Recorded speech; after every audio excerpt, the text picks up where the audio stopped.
This is a company I hadn't heard of before, possibly because I think they may have only supplied products in the USA, not in Europe to my knowledge. And this is DAK Industries, and you see it's got a US address on the box. And the reason I'm showing you this box is because I recently made an eBay purchase. I didn't pay a lot of money for this radio, but the main attraction was, as I've already said, I'd never heard of DAK. So before we go any further with the radio itself, I've managed to find online some old DAK catalogues.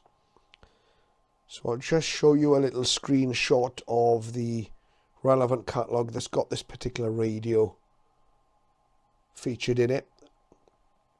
And as you'll see, it looks like DAK produce catalogues.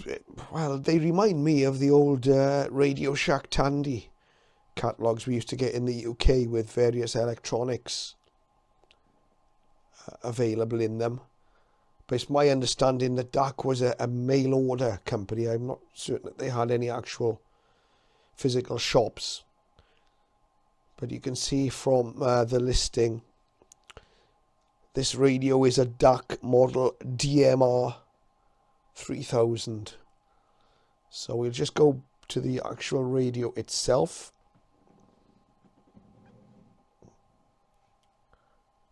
And here it is. It's in reasonable condition. The camera shows up a few blemishes. It could probably do with a little bit of a clean up. It's on the grill area here, but I think that would probably clean up okay. So in size and shape, it reminds me of my Panasonic RFB 60. It's kind of quite a hefty radio. And as you can see, we've got the FM band, 2 shortwave bands, and an AM band, AM being medium wave. It's a digital display. I'll just flick it on there. Turn the volume down. There's a backlight there, which is activated by pressing the button. You either have to hold the button. There's no sort of delay on the backlight. The coverage is shown here on the front of the radio. So you'll see from this that there are in fact gaps. It's not a full coverage radio. You've got these 2 shortwave bands.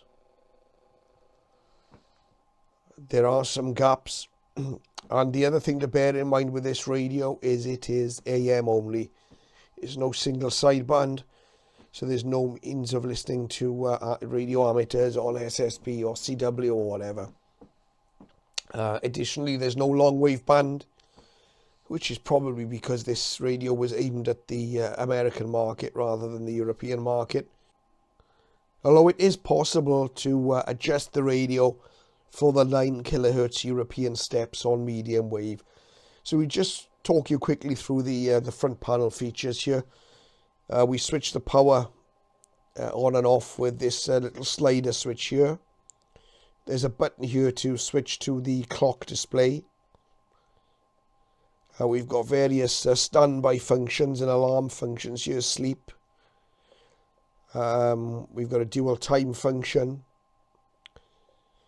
We've got a beep, a very annoying and loud beep, which luckily you can turn off with this button. We have the ability to key in frequencies directly by hitting the direct button and then keying in your frequency on the numerical keypad and then hitting enter here. And we can also tune up and down using these 2 buttons here. There's no tuning knob on the radio, so you either punch the frequency in or you go up and down on the keys. Quite a nice large speaker here. I'll just move this box out of the way. And you can see now on the side of the radio, all we've got on the side basically is the volume control on this side. We've got on the other side, we've got external antenna output or input I should say, a 3.5mm jack, a DX and local sensitivity switch, 3.5mm headphone jack, and a DC in jack, I think at 9 volts there. And on top of the radio, which has got the backlight button, and of course you can see the telescopic whip, we've got the battery compartment here, which takes 4 AA batteries, and there's a little flip out kickstand or whatever you want to call it on the back here also. So that's the DAK DMR 3000. Dates from the early 1990s, I think about 1992, 1993. I'm not sure that this radio was ever officially available in Europe, whether it was American market only. I've never seen one before, but looking online, I see there are a few US-based listeners that have them. And in the next video, we'll actually take a look at the radio in action and see if we can compare it to something like the Panasonic RFP60. But if anyone knows, I suspect that this radio is a rebadge of another Chinese-made radio. I just wonder which one. This radio is made in China.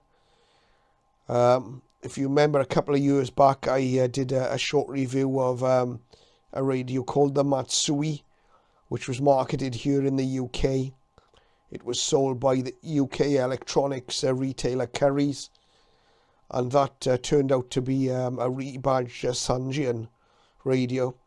So I'm wondering whether this DAK was a rebadge of another Chinese radio, whether it be a Texan or a Sanjian or something like that. If anyone knows, I'd be very interested if you could leave it in the comments if you've got any information. I've got no user manual for this radio, but it seems fairly straightforward to operate. So we'll see how it performs in the next video, and thank you for watching.